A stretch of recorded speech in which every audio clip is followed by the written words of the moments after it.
Hola, un gusto que estés de nuevo por aquí, escuchando este nuevo episodio del podcast.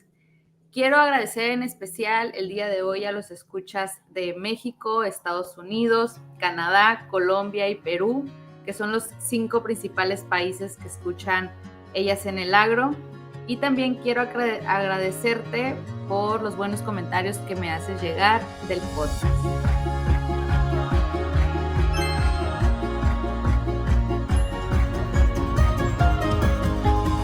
El día de hoy está con nosotros una agrónoma con diplomados en gestión agropecuaria, ciencias agrarias y post cosecha de fruta. Ha desempeñado cargos de responsabilidad en diferentes viveros frutales, programas de mejoramiento genético de diversas especies y exportadoras de fruta fresca. Ha sido docente y gerente de calidad y post cosecha, liderando proyectos de innovación en áreas de innovación de post cosecha en América, Europa y Asia. Hoy en día es asesora de calidad, post cosecha, innovación en berries. Bienvenida, Paula del Valle, a Ellas en el Agro. Muchas gracias, Dania, muchas gracias. Muchas gracias, gracias por la invitación a tu interesante podcast. Yo hace tiempo que te vengo siguiendo y tus entrevistas, la verdad, son súper interesantes y son muy humanas. Eso es muy bonito de lo que tú haces. Muchísimas gracias y pues ahora sí el honor es mío de tenerte aquí en el espacio y de los que van a tener la oportunidad de conocerte el día de hoy y de escucharte. Gracias. Como todas las entrevistas, y ahora sí que para nosotros es la pregunta obligada, ¿quién es Paula del Valle? ¿Cómo te describes a ti misma? ¿Cómo te presentarías a ti misma? Qué difícil, la verdad, pensar, porque hablar de uno mismo nunca es fácil en ningún ámbito. Puedo decir que soy hija, primero. Después soy amiga de mis amigas, mis amigos.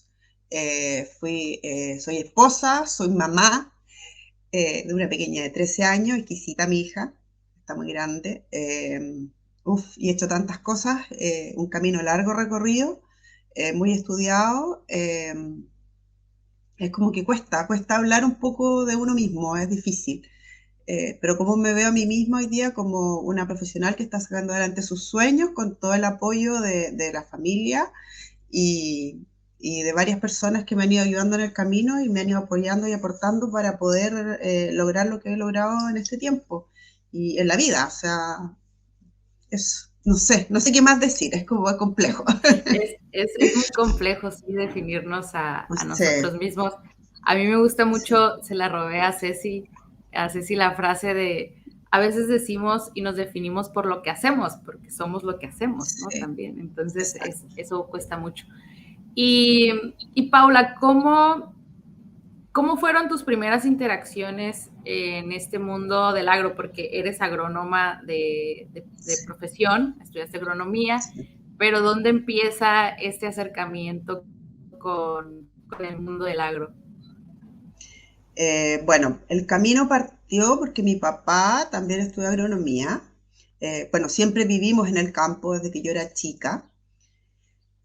Fue una cosa medio extraña porque a mí me gusta mucho el arte, me gusta pintar, me gusta dibujar, me gusta todo lo que dice relación con el arte. Y en un inicio yo, claro, vivía en el campo, me encantaba todo lo que ocurría ahí, pero yo pensé que mi futuro estaba dado por las artes. Partí con las artes y al poco andar me di cuenta que eso era más un hobby, algo paralelo, pero que el campo era y trabajar en agricultura era lo que me gustaba. Partí pensando que quería ser enóloga porque me gustaba mucho los procesos químicos del vino. Hoy día estoy relacionada con el vino, pero por otras cosas. Pero partí por ahí y cuando entré a estudiar a la facultad me di cuenta que en realidad, y porque tuve una muy buena profesora de fisiología, yo tengo mucho que agradecer a Rosemary y a Marisol porque me impregné de la fisiología vegetal y me encantó y me enamoré de la fisiología de la fruta, de la fenología, estado. Entonces quedé ahí como que embobada con eso y dije, no, aquí sigo, este es mi camino. Sí, y es muy bueno, para los que nos están escuchando, que yo creo que ya se dieron cuenta y no lo dije, Paula es chilena, ¿no? Entonces, Sí. ¿en qué universidad estudiaste, Paula? Bueno, ahí tenemos algo en común. Yo estudié en la Universidad de Concepción, en Chillán, porque tú estuviste en Concepción, pero la Sí, misma yo estuve en universidad donde estudió Concepción. mi papá también estudió ahí, Oh, mi marido ya. también estudió ahí, mi hermana. Ahorita que dices, entonces, tuviste un acercamiento desde temprana edad, pues por Sí, tu familia, por tu padre. sí, sí. Y el entorno en el que te desarrollaste, ¿qué tipo de cultivos había? Siempre fue frutilla, que es como le dicen en Chile a las berries, ¿no? Fresa, A la claro. fresa, Sí, ya. a la fresa le Entonces, dicen frutilla, sí. ¿estuviste rodeada de frutillas o involucrada en los procesos del vino? ¿Cómo en qué parte del agro estuviste más involucrada o relacionada desde Mira, temprana edad? yo desde pequeña iba a la facultad, porque acompañaba a mi papá cuando él ya era profesional, pero iba al laboratorio de fruticultura, o mi papá iba a hacer algo, pasaba a ver a sus profesores, profesores que también después fueron mis profesores, algunos de ellos. Pero el entorno en el que yo me desarrollé, porque mi papá trabajaba en el área de las oleaginosas, de los aceites, entonces fue súper diferente al camino que yo seguí. A mí me encantaba, como digo, la química del vino, los procesos químicos del vino, pero más allá de la química, que eso es química pura, que puede aplicar a cualquier cosa, cuando, como digo, entré a la facultad y empecé a aprender de fisiología, ya fisiología vegetal más en profundidad, sentí que lo que me llamaba era eso, y para poder aplicar lo que yo quería, o sea, dónde quería caminar, tenía que ser en frutales. En la zona donde yo vivía eran más bien frutales mayores. En ese tiempo había una explosión de los berries, pero como que los berries no me llamaban tanto. Y cuando tuve mi primera oportunidad, cuando estaba en un verano en la facultad, de irme a trabajar un poco más al norte, yo estaba en Chillán, que eso queda en la octava región, un poco más al norte hacia Santiago, partí trabajando en Manzano. Eh, También en lo que dice procesos de calidad, de packing, de frío, aprendiendo muchísimo de los procesos de frío. Esas fueron mis primeras incursiones. De hecho, mi primer trabajo fue ser jefe de frío, de los procesos internos de frío de una empacadora, como dicen en México. Eh, pero nada de berries, nada de berries. Estás Eh, y, alejada y, ver.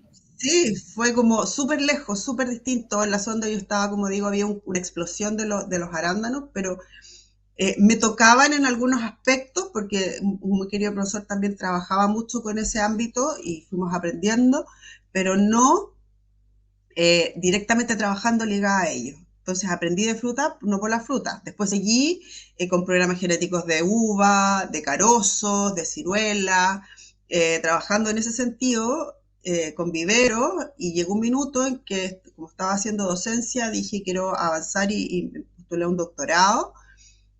Y de ahí, con esa información y con el trabajo de viveros y de mejoramiento genético, después de eso partí trabajando en arándanos con Driscoll, acá en Chile.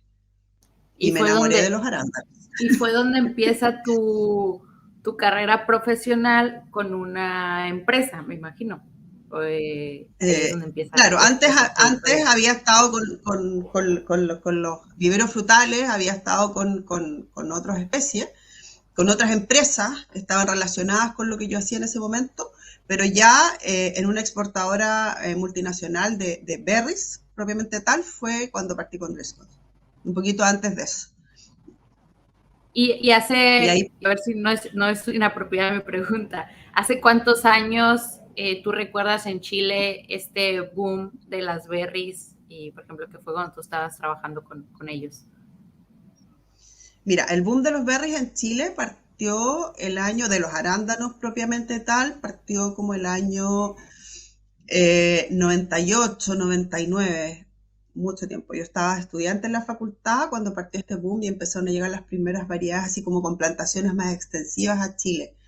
Y de ahí, obviamente, tuvo el crecimiento que tuvo hasta hace un par de años atrás, cuando nosotros éramos los número uno en kilo. y ya obviamente Perú ya nos desplazó. Y así yo trabajando globalmente hace ya 11, 12 años con las berries.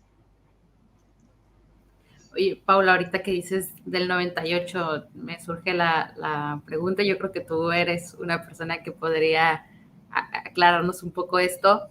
¿Por qué crees que México llega a subirse al barco, como decimos acá, 25 años después? O sea, en México, hablando particularmente de la zona norte de México, que es el estado, yo soy de Sinaloa, el estado de Sinaloa, Sí. yo creo que los de Sinaloa que me escuchan me podrán corregir, pero máximo que yo recuerdo tienen 4 o 5 años con experimentales. Ya ahorita ya tienen predios ya de venta, ¿verdad? O sea, ya que sacan la fruta y la venden. Pero yo me acuerdo que empezaron hace apenas como 5 años a experimentar esto. ¿Por qué crees que México se sube al barco, uno, tarde, y dos, pues también ya contribuyendo en esta parte, ¿no? Ya haciendo también volumen, ¿no? Como dicen, ruido.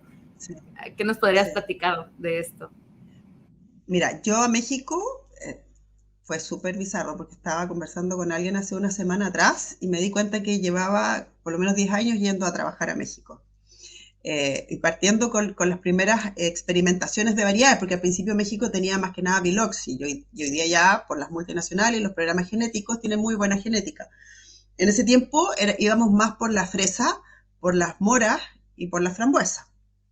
Y avanzando un poco con los berries y todo y tal, digamos, y visualizando un poco lo que podría ser, en un sentido, lo que se hizo en Perú, que en Perú también llevo ya como 10 o 12 años yendo a trabajar en Perú. Cuando partió Perú, la explosión, cuando empezamos a llevar las primeras plantas, fue un poco así, partió con campos experimentales, visualizando cómo funcionaban y se comportaban los ecosistemas. En el caso de México, Sinaloa, se esperaba que fuera un poco antes, pero yo creo que aquí se combinaron varios factores. Primero, que existiera la genética apropiada, ¿cierto? Variedades que son muy, muy low chill, que en el fondo tienen un buen comportamiento y no requieren una diferencia de temperatura entre el día y la noche tan marcada como para poder producir fruta de calidad.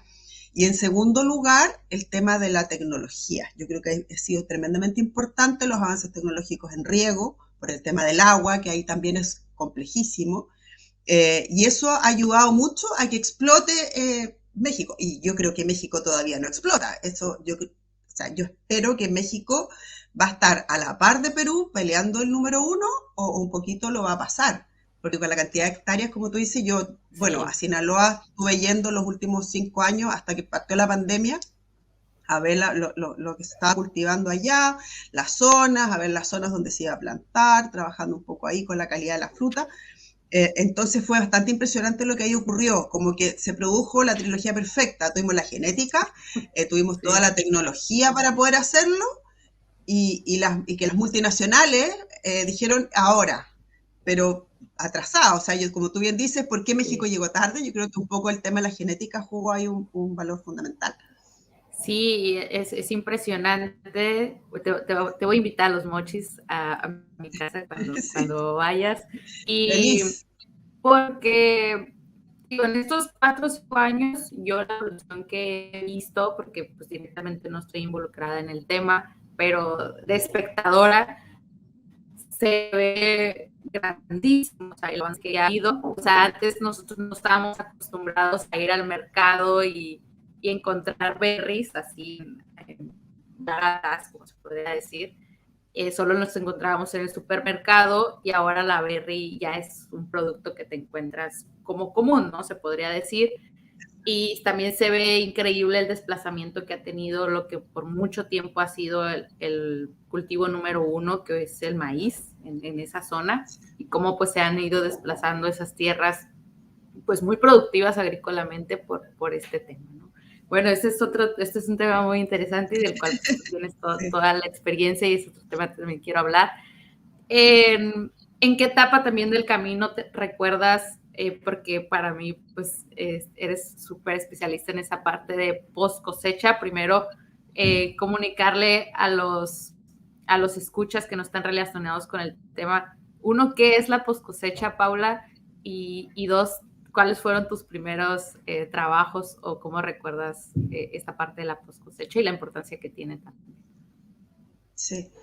Bueno, para mí post cosecha y cuando me toca, digamos, dar alguna conferencia, siempre lo delimito y pongo una cadena productiva para mostrar exactamente el punto donde parte post cosecha o entre comillas, dónde parte post cosecha, porque post cosecha o la post cosecha de una fruta depende de mucho de lo que ocurra en la pre cosecha, de cómo yo pode, de cómo yo nutre esa planta. Todo influye en la calidad y la post cosecha de la fruta. Pero si queremos ver un punto crítico, así decir, ya, este es el momento en que parte el trabajo post cosecha, podríamos decir que parte en el momento que yo literalmente saco el fruto de la planta. Porque el cómo lo saco, el cómo lo almaceno, el cómo lo transporto, qué tecnología uso, todo eso es post cosecha. Pero siempre influido tremendamente por lo que yo haga pre cosecha. Cuando yo digo voy a ir a cosechar, en qué estado se encuentra ese fruto, eso también influye en la post cosecha. Porque si yo, digamos, tengo reingresos un poco más extendidos o dejo la fruta un poco más en la planta, eso va a estar más maduro y eso va a influir en una, digamos, en la calidad de post cosecha de la fruta. Va a durar menos tiempo, va a tener menos vidas de anaquel, va a tener, digamos, un poco menos de firmeza. Y yo partí con eso, como digo, cuando partí con los programas genéticos, porque nos empezamos a dar cuenta que no solo era tener buenas variedades, y esto es válido para todas las frutas en general, pero como digo antes, también trabajé un poco en carozos, en uva, no solamente es la variedad, es cómo yo manejo y trabajo esa variedad en el campo, nutrición, digamos, poda, manejo del huerto general, fitosanitario, sino que también lo que ocurre después. Entonces, eso era tan relevante, una cosa va ligado de la mano a la otra, y nos dimos cuenta que, claro, la variedad podía ser maravillosa, pero si yo no tenía un buen manejo de los procesos, de la logística, de todo lo que ocurre en el huerto, va a ser imposible que esa fruta pueda viajar y llegar a destino. Que para Chile es tremendamente más importante. Bueno, hoy día México ya tiene autorización para viajar con los berries a China, que yo creo que también hizo que empujó toda la explosión de plantaciones en México. Pero en el fondo, para nosotros, para Chile, somos hijos del rigor, porque tenemos que viajar a veces 50 días y además tenemos que tener un buen shelf life, una buena vida de anaquel posterior al arribo, para que el cliente se lleve esa fruta y se la lleve contento y feliz. Cosa que en otros países no es tan crítico. O sea, el hemisferio sur, Argentina, Chile, Perú, en algunas zonas, bueno, con la pandemia todo se vio exacerbado para todos, eso fue transversal, pero para nuestra historia siempre ha sido así. Y yo creo que México, y lo he conversado con gente en México, hoy día tiene una oportunidad gigante. Yo siempre iba a los supermercados cuando viajo a destino a ver fruta. Siempre voy a los supermercados y voy a comprar fruta, y compro fruta de todas las marcas. Y analizo y evalúo cómo está, cómo se ve. Y siempre me llamaba la atención y le decía mucho a la gente de México, ¿por qué ustedes no están a 5 días del market y resulta que no llegan con una calidad que podría ser espectacular? A 5 días Claro, del corte. exacto. 5 días de Estados Unidos, por ejemplo, de los supermercados. Pero hay problemas logísticos, hay problemas de lo que ocurre, digamos, de la conectividad en México que complejiza.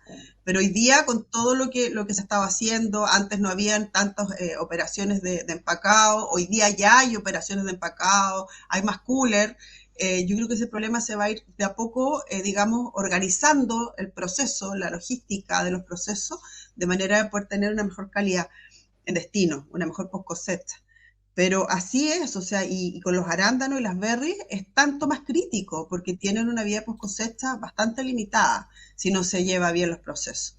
Entonces, como te digo, mi vida fue pasando y evolucionando con otras frutas en torno a lo que es calidad post cosecha, como parte de los programas genéticos, y después ya avancé hacia los berries y ahí ya me di cuenta que era más crítico y es un tema crítico. Yo diría que es de las especies más complejas de tratar en ese sentido. Y para qué decir las moras en las frambuesas, las fresas aún peor. Sí, y sobre todo yo entrevistaba hace semanas atrás, de hecho está arriba el episodio, a Mayra. Mayra es una productora de fresa en México y yo le decía, ¿no? Que la fresa, pues yo la compro y realmente me dura muy poco en el refrigerador, o sea, es de las frutas que pues menos vida en aquel tienen, yo creo. Y, y le digo, a mí me gustan las fresas, pero me gustan las fresas dulces, ¿no? Y me comentaba algo ella que yo no sabía, que dice que la fresa en el corte pues tiene un sabor muy dulce y va perdiendo pues ese sabor rico, ¿no? A lo Sí, largo de pues su almacenamiento, ¿no? Y, exacto. y qué interesante todo esto de la post cosecha, porque también, como todo, ¿no? Económicamente yo creo que es una etapa muy crítica al ser pues, casi no sé si es la última, que, que pues si hay un error, pues pierdes la producción y pues si estamos hablando de un negocio, pues se le la venta, ¿no? Imagínate que es el producto que pues tanto costó en tiempo, sacrificio y dinero por no llevar bien el último manejo. Oye, Paula, Exacto. y ya que nos contaste toda esta parte de la post cosecha, cuéntanos cómo fue para ti ser, y cómo fue y cómo ha sido, si sigues teniendo los mismos comentarios que hace tantos años, el ser mujer en este rubro. Porque si bien hoy, como muchas entrevistas lo han comentado, pues cada vez hay una mayor participación femenina, sobre todo yo creo en los temas, por ejemplo, de calidad, certificaciones, cuidado de empaques, etcétera. Hay presencia femenina y mucha, pero antes como era así, en la parte de dirección fuiste también responsable, gerente. ¿Cómo fue el involucramiento de la mujer a lo largo de estos años que tienes de experiencia? Mira, nunca es fácil, porque ser mujer en este ámbito, en la agricultura en general, nunca es fácil. Eh, Antes era mucho más complejo porque hoy día es bien visto tener una mujer en un cargo de dirección, ¿cierto? Como manager, como gerente, se ve bien para una empresa, digamos, porque es parte del proceso, como que ellos están empujando como casi que el Girl Power, son parte de esos procesos que están nombrados a nivel mundial. Sí. Pero años atrás era mucho más Hasta, complicado, hasta, era de, hasta de difícil. marketing sirve, ¿no? Exacto, sí, absolutamente. Y yo creo que gran parte de cómo partieron, digamos, como partimos muchas, fue porque nos consideraban, porque era bien visto, era marketing, el hecho de tener mujeres dentro de sus operaciones. Pero, y no, no solamente fácil, porque muchas veces incluso te ponen en duda porque eres mujer. Dicen que las mujeres somos más temperamentales, pero si nosotros lo analizamos y lo pensamos bien, el hecho de que tengas esa sobreexigencia muchas veces, de que tienes que rendir más y que tienes que sacrificarte más para que seas bien, bien vista dentro de una empresa, implica que uno se compromete mucho más con los procesos. Porque como mujer, uno siente que tiene esa carga, digamos, en el fondo, de que tienes que estar más. Si a los hombres le piden el 100 en un cargo directivo, a uno tiene que dar como el 150, porque está siempre siendo juzgada y mirada con otra medida, en el fondo. Es otra la Y agüita con tienes la que que te miden, demostrar, o sea, y tienes que siempre demostrar tienes que demostrar, o permanentemente. sea, uh-huh. Exacto, hay un proceso de estar permanentemente demostrando tus capacidades y haciendo ver que eres capaz de hacer las cosas, de llevar bien los procesos. Pero a mí me ha pasado que yo me di cuenta, de hecho, una anécdota, en uno de mis primeros trabajos, eh, el dueño y el gerente no trabajaban con mujeres, ¿ya? Y me lo dijeron. Y yo le dije, bueno, contrátame. Si llega a ver esto alguna vez se va a reír porque se va a acordar de mí. Contrátame y si lo hago mal me voy. Me voy y no tengo ningún problema y todo. Me contrató, estuve toda la temporada y después, un par de años después, me pidió que volviera a trabajar con él porque le había generado mucha confianza y el trabajo había sido bien hecho. Entonces, yo creo que también era un poco de esa cultura machista global. Hay zonas que todavía las tienen, hay todavía lugares en el mundo donde se hace mucho más difícil, en Asia, por ejemplo, en India. Igualmente he tenido contactos con personas y con empresas de hindú para trabajar, pero es complejo porque no a nivel directivo, sino que a nivel de la persona de campo o de los que están en la empacadora, todavía existe un poco esa valla que hay que saltar, de que entiendan de que uno es tan capaz como ellos y en el fondo lo que uno va es a entregar y transmitir conocimientos y herramientas que les pueden ser útiles para poder hacer un mejor trabajo. Sí, y yo creo que son sesgos que incluso vienen generacionales, porque yo lo he Sí, platicado un par de veces, yo tengo tíos pues, que están involucrados en la agricultura, y a veces me preguntan algo, yo no soy agrónoma, pero pues base soy biotecnóloga, pues, incluso a veces algo de agroquímicos o algo les hago comentarios, y me dicen, pero el ingeniero me dijo otra cosa. Y yo, bueno, pues no me preguntes a mí si le vas a creer, o sea, al ingeniero, ¿no? O sea, como que todavía viene esta parte, eh, como dices tú, que tenemos que demostrar lo que sabemos, no es el simple hecho de hacer un trabajo como lo puede realizar cualquier otra persona.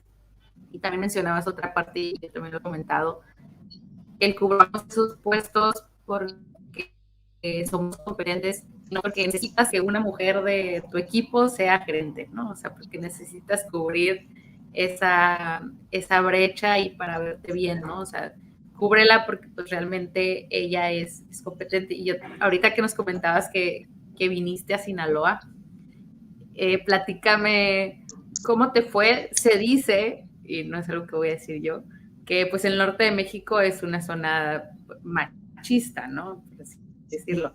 Sin embargo, de mi experiencia, he tocado que pues mientras estás, eh, pues lo que tu conocimiento, el agrónomo es muy abierto a escuchar y poner en práctica es que alguien con experiencia le dice cómo te fue en ese sentido. Y más, ahora sí que venías y no somos en Berries. sí, mira, yo de México, debo decirlo, a pesar, como tú bien dices, existe esa cultura un poco más machista y que pueden, incluso como tú contabas, tu propia experiencia, poner en duda lo que uno les va comentando.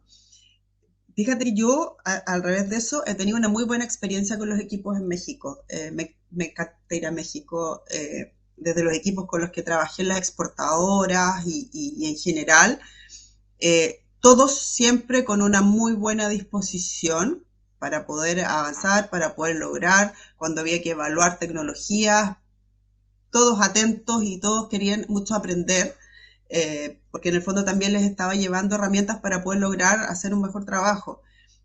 Como digo, no me ha tocado ver eso. A lo mejor cuando yo me iba, y lo comentaban y nunca lo supe, pero mi experiencia con los equipos mexicanos y con la gente de México es la excelente recepción que tenían de lo que nosotros íbamos a hacer. Aparte, bueno, no sé, pero Bien. una vez alguien me dijo que yo llegaba siempre con mucha humildad. O sea, no hay poner y decir todo lo que ustedes hicieron está mal. No, ¿qué es lo que están haciendo? Veamos cómo podemos mejorar. Y de a partir de ahí ir avanzando y escalando. O sea, yo creo que también hay un tema de actitud muchas veces, y eso hombres y mujeres, en el cómo vamos desarrollando y avanzando en un mejor desempeño para poder un poco transferir la tecnología o los conocimientos a los demás. Pero yo en mi caso, afortunadamente, ningún problema. Ningún problema. Y ahorita que tocas el tema de transferir tecnología, conocimiento, etcétera, platícanos sobre My Blue Project y cómo hace que es y todo el respecto. Claro, bueno, My Blue Project, mi proyecto, partió hace 2 años cuando yo dejé de trabajar en la exportadora. Yo en el fondo siempre estuve en mucha relación con startups y empresas innovadoras por mi trabajo. Y lo que quería era tener muchas de ellas que llegaban a veces sin validación o sin la oportunidad de tener un apalancamiento para que la industria los conociera, con muy buenas soluciones, con muy buenos productos. Y lo que yo buscaba un poco dentro de eso era, yo decía, ¿cómo poder tener un espacio donde poder encontrar nuevas tecnologías que llegaran a la industria, poder ir apalancando muchas veces empresas que están con muchos problemas porque no tienen las redes, no tienen los contactos? Eh, y armé, dije yo, voy a hacer una web donde podamos tener tecnologías validadas, que tengan buenos resultados, que sabemos que efectivamente están funcionando y que entregan soluciones para la industria hoy día que hay tanta complejidad. Fue en plena pandemia, esto fue el 2020, y resulta que empecé a hablar con empresas que habían trabajado conmigo antes y que la verdad los procesos iban un poco lentos en algunos aspectos. Y dije yo, bueno, con las herramientas que yo tengo, el conocimiento a nivel de la industria bastante global, por la posición que tuve en los últimos años, creé lazos y con distintas personas en distintos lugares del mundo. Y empecé a golpear puertas, literalmente, a llamar, a mandar mail, a decir, oye, podemos tener una reunión, quiero contarte lo que estoy haciendo, un proyecto mío, personal, nuevo. Y empecé a dedicarle todo mi tiempo. Porque yo quería justamente un poco, era devolver un poco de lo que, porque me sentí que yo fui afortunada dentro de lo que pude hacer. Conocí mucho, aprendí mucho, di la vuelta al mundo no sé cuántas veces con los arándanos, pero creo que ya perdí la cuenta, pero en el fondo era un poco devolver un poco esa mano y tratar de ayudar dentro de la medida que yo podía.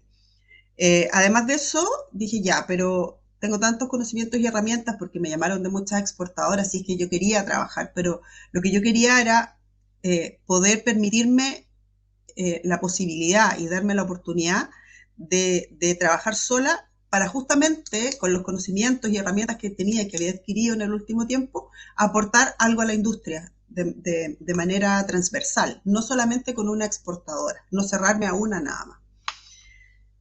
Y empecé a golpear puertas y a trabajar y a hablar y a conversar en distintos lugares.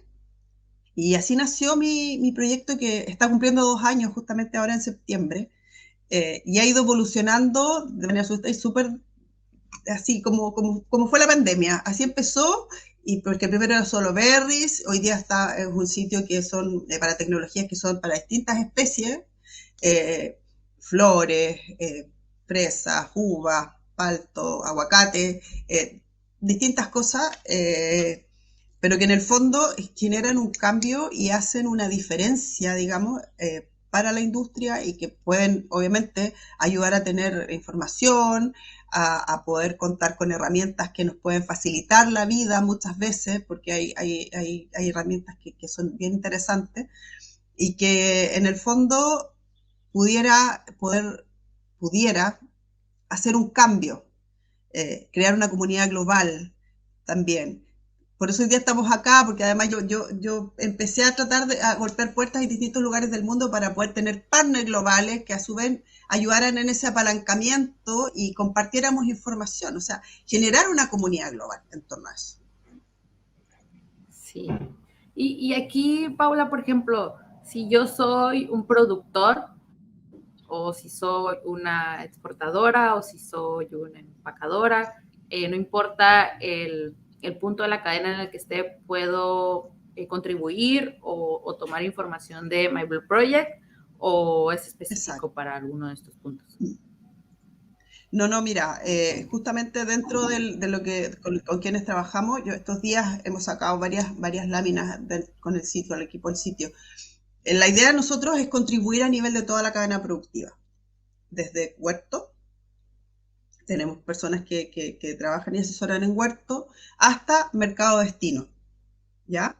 Estamos creando alianzas con gente en Asia, que está complejísimo poder tener visa para China, de manera de poder tener información de calidad, y al mismo tiempo ir trabajando en las distintas etapas de la cadena productiva. Nosotros, si alguien nos buscamos o tratamos de armar una estrategia de trabajo a la medida.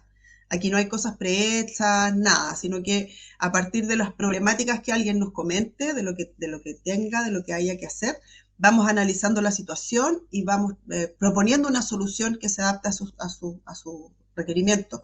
Y también hay un tema de costos detrás. Hoy día no hay que dejarlo atrás, digamos, eso también hay que considerarlo. Por lo que un productor podría llamarnos con sus problemas, vemos cómo lo podemos apoyar, una exportadora, obviamente, para poder, digamos, tener mejores en la cadena productiva, en su logística o a nivel de tecnología, si es que no las tienes y no las estás usando. Grandes, chicos, medianos, pequeños, productores están en proceso digamos, iniciando su operación, es mucho mejor muchas veces porque podemos apuntar y decirle que efectivamente cómo puede optimizar sus procesos para lograr mejores resultados.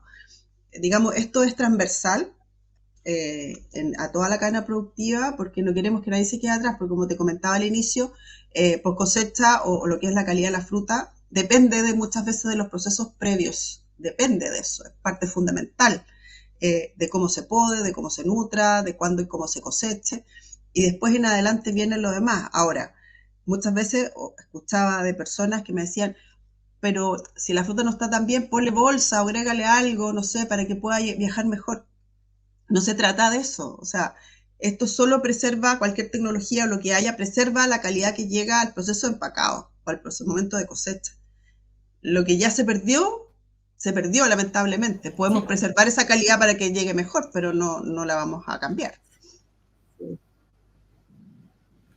No la mejoras, o sea, como dices tú, si algo está mal, por así decirlo, ponerlo en una palabra, Exacto. pues vas a llevar eso malo, no, un proceso de post cosecha no lo va a mejorar, no te lo va a hacer de mejor calidad.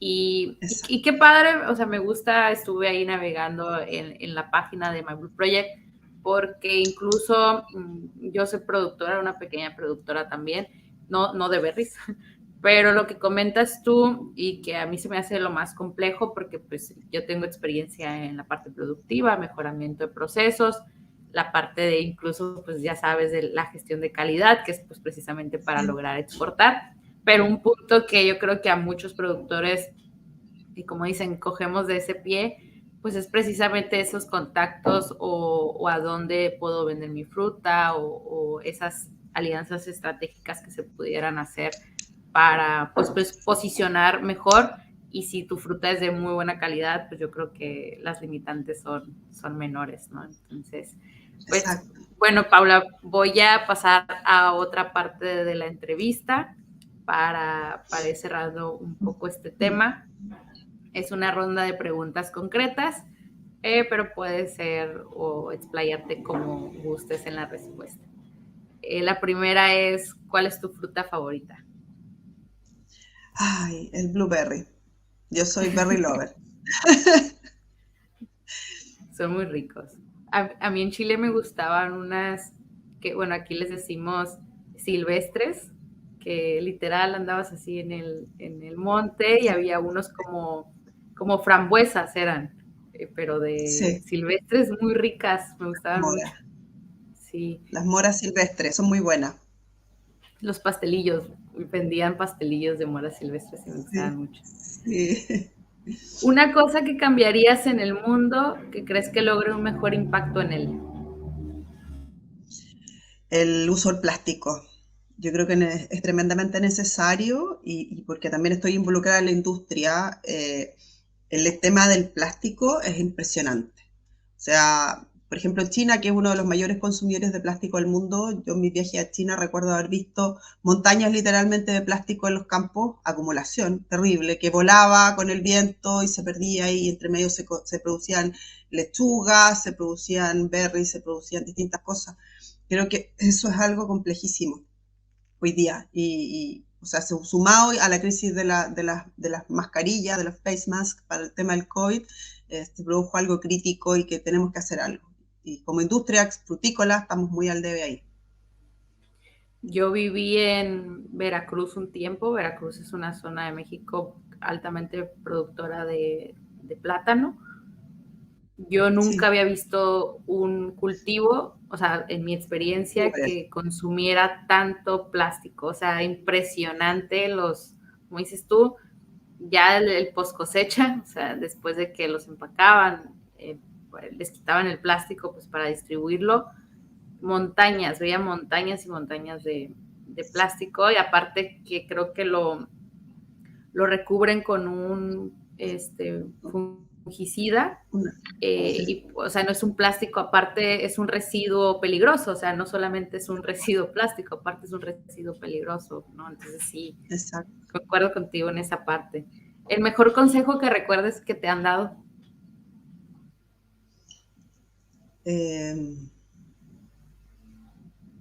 Que trabajes duro por tus sueños, que todo se puede lograr. Es lo mismo que le digo a mi hija todos los días. Que Muy si bien. quieres, puedes. Un consejo de madre. Sí. ¿Cuál es tu definición de éxito, Paula? Ay, a ver, es que el éxito depende de, no sé, yo hoy día me siento una persona exitosa porque tengo una bonita familia, porque estoy tranquila, logrando cumplir mis sueños, siento que estoy siendo exitosa, lo cual no implica muchas veces que uno tenga, no sé, como me dijo alguien el otro día, estabilidad económica muchas veces, o no, yo creo que va más allá de eso, yo creo que es una sensación de tranquilidad, de que estás haciéndolo bien, de que vas bien, a pesar de las dificultades, porque nadie dice que esto es fácil, pero por lo menos sientes que estás por el camino correcto. Yo creo que esa es una definición de éxito para mí. Muy bien, me gusta. ¿Cuál es el mérito o el logro que más te aplaudes al día de hoy? Eh, Haber sido valiente para haberme lanzado al mar, porque ya esto no era lanzarse a la piscina, era lanzarse al mar y tratar de armar un proyecto sola. Yo creo que eso siento que ha sido un gran logro, porque las condiciones estaban tan complejas en el mundo en ese momento, con la pandemia, que era un riesgo gigante tomar una decisión así. Pero hay que hacerlo, porque siempre, si no, siempre te vas a preguntar qué habría pasado si. Y eso no me gusta. Yo soy muy en ese sentido, muy me lanzo. Aquí nos vamos a salir un poquito de contexto. No es esta la siguiente pregunta, pero es mi podcast. Este, Sí. yo te admiro mucho por muchas cosas, pero tú lo acabas de Gracias. mencionar un punto.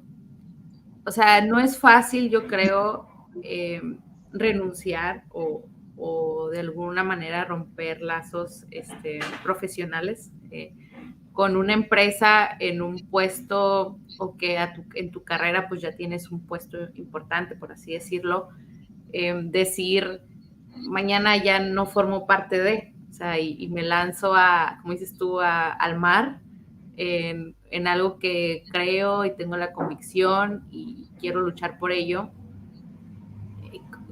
Es algo que a mí incluso me cuesta hacer la pregunta, porque yo creo que es difícil y más cuando vivimos en una sociedad que pues de alguna manera pues el tema económico monetario pues es importante, ¿no? Porque comemos, tenemos necesidades, incluso pues tú tienes una Exacto. familia.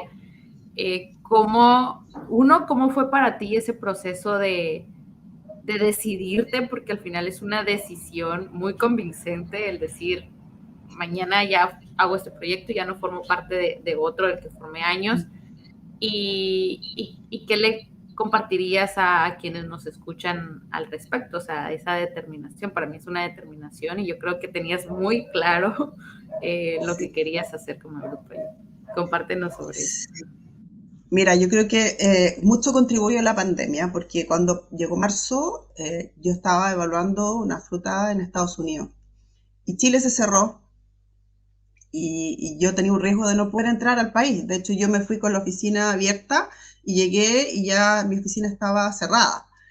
Yo creo que mucho contribuyó eso y que venía con la inquietud de que yo quería hacer algo. Imagínate que yo dejé de trabajar en Hortifruti y al día siguiente me llamaban los headhunters y nadie sabía que yo ya no estaba, o sea, no se había publicado en ninguna parte. Y resulta que en ese momento me decían, pero ¿cómo? Que necesito un par de días porque necesito analizar pandemia, en medio de la pandemia, nadie sabía que la pandemia se iba a acabar en un año más, nadie sabía nada, pero necesito pensar y analizar, porque yo tengo hace tiempo una inquietud y quiero buscarlo, y no puedo esperar a tener 60 años para probar si es que funciona o no. Yo necesito tener ganas, y además que ganas, que mi cabeza, mis manos, mis energías me acompañen en el fondo en ese proceso. Y lo conversé porque ya venía hace un tiempo trabajando eso así, mi cabeza daba vuelta, yo soy tremendo, le doy muchas vueltas a las cosas y las pienso y las analizo, y lo conversé con mi esposo y le dije, yo quiero hacer esto. Y él me dijo, ya, avanza, ve cómo te va. Y yo le dije, bueno, si no funciona, siempre está la posibilidad de volver atrás, y eso tampoco es malo, pero no puedo quedarme con esa inquietud de no saber qué habría pasado si lo hubiese hecho. Eh, y cuando empecé a llamar a las personas para contarles de mi proyecto, de lo que estaba haciendo, de cómo, hubo gente que me dijo, Paula, te felicito, o sea, con todo el know-how que tú tienes, te va a ir increíble, y es una cosa gigante, ya veamos cómo te puedo apoyar, me surgieron algunas consultorías, producto lo mismo, y la página empezó a poco a avanzar. Entonces yo dije, bueno, es porque tiene que ser así. Siempre hay señales en el camino que te dicen por dónde tienes que ir. Hay momentos en que no es fácil, hay días en que uno se cansa, muchas veces cuando uno toca 10 puertas, probablemente una te van a abrir, pero esa una te va a dar el aliento para poder seguir luchando y seguir avanzando por lo que viene. Y no hay que desesperarse, porque a veces, como tú bien dices, estamos en un mundo que es súper rápido, y es como yo digo siempre, el mundo de la inmediatez. Todo quieren ahora, todo lo quieren para ayer, para allá, para ahora. Entonces, en ese mundo de la inmediatez muchas veces nos frustramos porque no resultan muchas cosas, pero hay que tratar de seguirse empujando, y muchas veces empujando solo uno mismo para poder salir y levantarse todos los días y tener ese ánimo y esas ganas de volver a golpear las puertas y de seguir con la línea hacia abajo los correos, y vamos enviándolos y vamos trabajando. Yo creo que hay que tratar de no darse por vencido, porque puede ser que con la llamada 11 o la 12 sea la que te va a dar y vas a sacar el proceso adelante. Entonces no hay que tratar de seguir, siempre tratar de seguir. Las cosas, como digo, a veces cuestan, y lo que más cuesta es lo que uno más quiere. Así que no hay que bajar los brazos, eso es lo más importante. Me gusta, yo creo que fuiste muy clara, muy clara con tus palabras. ¿Y qué le dirías, o algún comentario que tengas para la audiencia de Ellas en el Agro? Nos escuchan jóvenes, muchísimas más mujeres que hombres, pero ahora sí que pues, prácticamente de todas las edades, en su mayoría jóvenes, ¿no? ¿Qué les dirías al público de Ellas en el Agro para cerrar esta entrevista? Sí, yo creo que, a ver, yo creo que uno siempre tiene que agradecer cuando hay piedras en el camino, porque esos obstáculos nos permiten crecer, evolucionar y avanzar. Yo creo que las piedras en el camino, los obstáculos que vamos teniendo son siempre aprendizaje.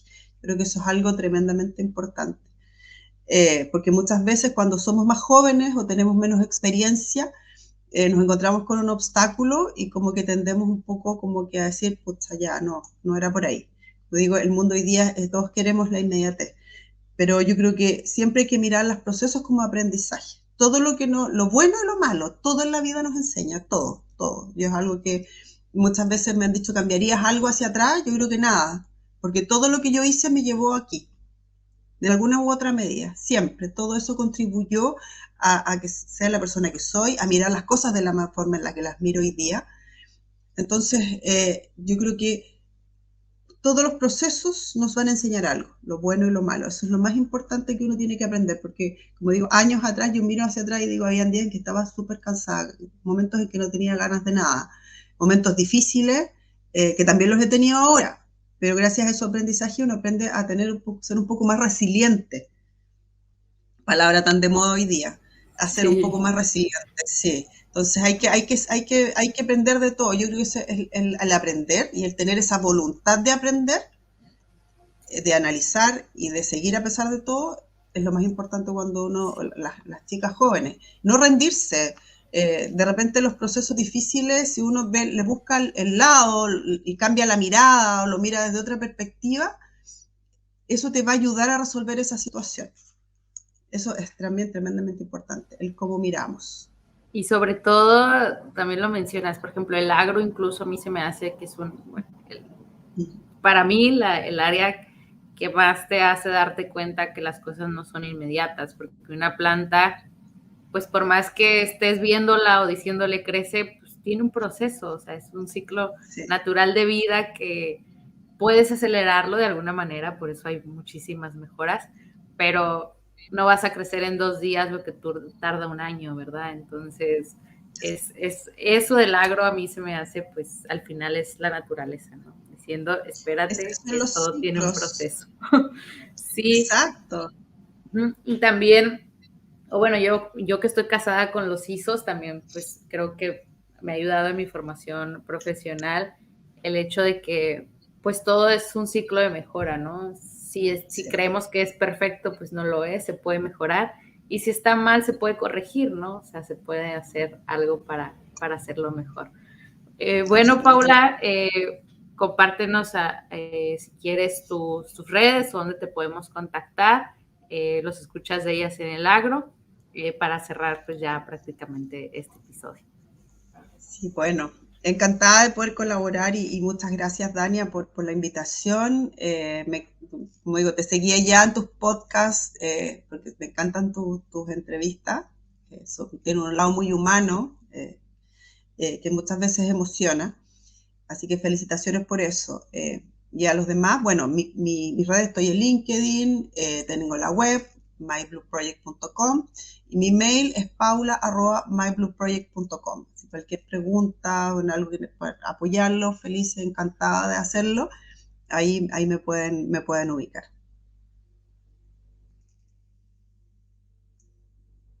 Se escucha un poco de ruido.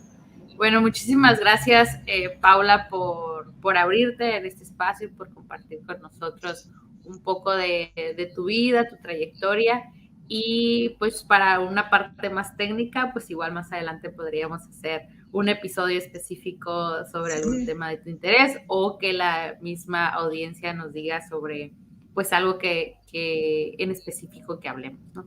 Bueno, ya para cerrar, pues de nuevo muchísimas gracias, Paula. A ti que me escuchas de nuevo en este episodio. Si el episodio te gustó, te invito a calificarlo con 5 estrellitas y si crees que le pueda servir a alguien más, compártelo.